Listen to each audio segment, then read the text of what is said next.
Kulungan ng bagsak ng isang lalaki matapos maaresto kaugnay ng pagnanakaw ng tinatayang 120,000 halaga ng pera sa isang construction office sa Albuquerque, Bohol.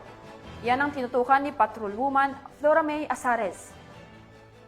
Arestado ang isang 29 anyos na lalaki matapos masangkot sa insidente ng pagnanakaw sa opisina sa isang construction company sa Barangay Bahi, Albuquerque, Bohol, bandang alas 11:45 ng umaga noong Hunyo 24 ng taong kasalukuyan. Kinilala ni Police Captain Jose Leandar R. Velasquez, Chief of Police ng Albuquerque Municipal Police Station, Bohol Police Provincial Office, ang suspect na si Gilbert, 29 anyos, residente ng Campao Oriental, Getafe, Bohol.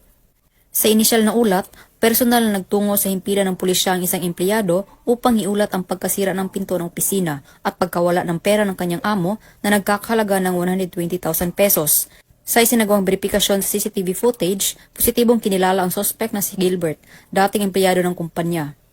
Agad na kumilos ang kapulisan upang tugisin ang suspect, natunton at naaresto ang suspect sa isinagawang follow-up operation. Kasalukuyang nasa kustodiya ng pulisya ang suspect habang inihahanda ang kaukulang kasong kriminal laban sa kanya.